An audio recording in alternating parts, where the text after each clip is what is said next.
Good evening friends.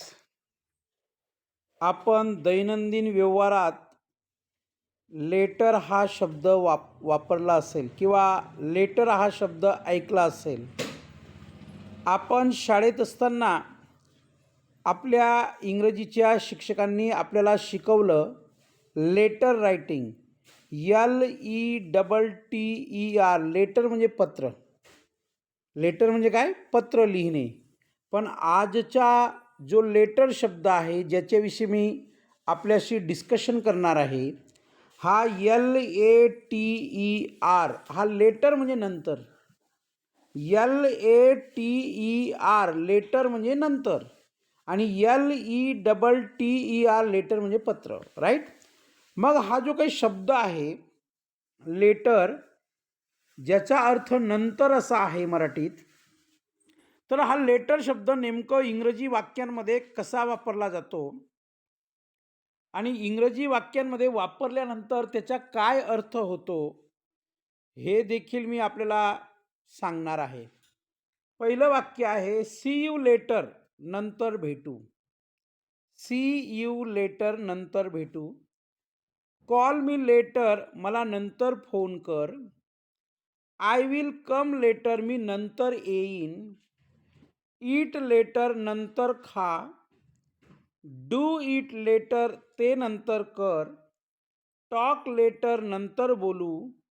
Not now letter, आता नाही नंतर. म्हणजे एखादं काम आपल्याला जर आता करायचं नसेल, सध्या करायचं नसेल, तर आपण इंग्रजीत कसं बोलतो? नॉट नाऊ लेटर, म्हणजे आता नाही नंतर.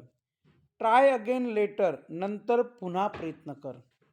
जेव्हा आपण एखाद्याला मोबाईलवरून फोन लावत असतो आणि समोरचा जर त्या फोनचं उत्तर देत नसेल, तर तेव्हा आपण ट्राय अगेन लेटर, आपल्याला आपला मित्र किंवा परिवारातील कोणताही सदस्य सांगत असतो, ट्राय अगेन लेटर, नंतर पुन्हा प्रयत्न कर. गो लेटर, नंतर जा. स्लीप लेटर, नंतर झोप. फिनिश इट लेटर, ते नंतर संपव. डिसाईड लेटर, नंतर ठरव. रीड लेटर, नंतर वाच. आस्क हिम लेटर, त्याला नंतर विचार. चेक लेटर, नंतर तपासा. आपण असं म्हणू शकतो, डान्स लेटर, नंतर नाच. स्लीप लेटर, नंतर झोप. ईट लेटर, नंतर खा. स्टडी लेटर, नंतर अभ्यास कर. सीट लेटर, नंतर बस. हेल्प लेटर, नंतर मदत कर, या अर्थाने. म्हणजे various sentences we can make. मग तुम्हाला कळलं का की LETTER लेटर म्हणजे पत्र लिहिणे आणि LATER ज्याच्याविषयी आपण पहिला टॉपिक किंवा कॉन्सेप्ट, हा LATER लेटर म्हणजे नंतर या अर्थाने इंग्रजी वाक्यांमध्ये वापरला जातो.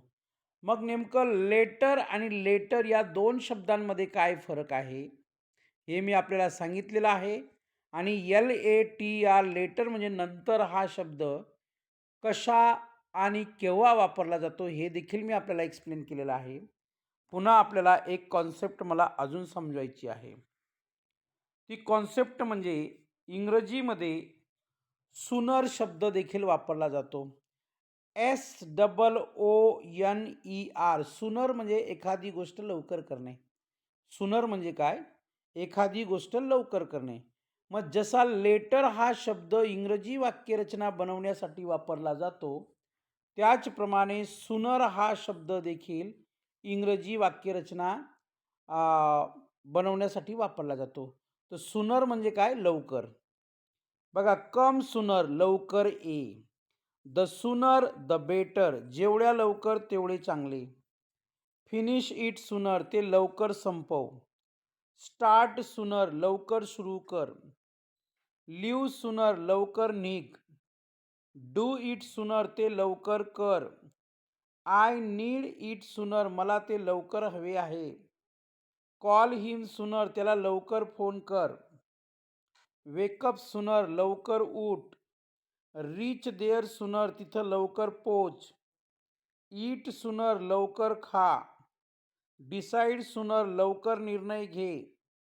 मीट मी सुनर मला लवकर भेट, टेल मी सुनर मला लवकर सांग, प्लॅन सुनर लवकर नियोजन कर. म्हणजे जसा लेटर हा शब्द वेगवेगळी वाक्य बनवण्यासाठी इंग्रजीमध्ये वापरला जातो, बिलकुल त्याच पद्धतीने, त्याच मॅनर्समध्ये सुनर हा शब्द देखील आपण वेगवेगळ्या प्रकारच्या वाक्यांमध्ये वापरू शकतो. फक्त तुम्हाला लक्षात ठेवायचं आहे की सुनर म्हणजे लवकर आणि लेटर म्हणजे नंतर. तर ही सुनर आणि लेटरची वाक्य आपल्याला आवडली की नाही निश्चित कॉमेंट करून सांगा, जेणेकरून अजून मला नवनवीन कॉन्सेप्टवर व्हिडिओ बनवायला बरं वाटेल आणि आपल्याला देखील शिकायला बरं वाटेल. विद्यार्थी मित्रो, मराठी भाषा असेल, इंग्रजी असेल, हिंदी असेल, या भारतातली कोणतीही भाषा असेल किंवा जगातली कोणतीही भाषा असेल, ती भाषा जर शिकायची असेल तर आपण जेवढी प्रॅक्टिस करू, जेवढा सराव करू, तेवढं लवकर आपण एखादी भाषा शिकू शकतो. पण फक्त आपण पुस्तकी ज्ञानावर अवलंबून असलो तर पुस्तकी नॉलेज आपल्याला कधीही कामी येत नाही. We must have practical knowledge. म्हणजे समाजासाठी उपयोगी असणारं नॉलेज आपल्याकडे असलं पाहिजे. लोकांशी आपल्याला बोलता यावं असं आपल्याकडे नॉलेज असलं पाहिजे. लोकांना आपल्याला देता यावं असं नॉलेज आपल्याकडे पाहिजे. मग तुम्ही वेगवेगळी पुस्तकं वाचली पाहिजेत. आपण जितकं जास्त वाचन करू का, तितकं जास्त वाचन केल्यामुळे वाक्यरचना, वेगवेगळ्या वाक्यरचना आपल्याला लक्षात येतात. वेगवेगळ्या वाक्यरचना समजतात. जसं लेटर आणि सुनरचा उपयोग करून मी तुम्हाला वेगवेगळी वाक्यरचना बनवून दाखवली. मग मराठी असेल, हिंदी असेल, इंग्रजी असेल, कोणतीही भाषा असेल, तुम्ही त्या भाषेचं जितकं वाचन करणार, तितक्या नवनवीन वाक्यरचना म्हणजे सेंटेन्स पॅटर्न आपल्यासमोर येणार.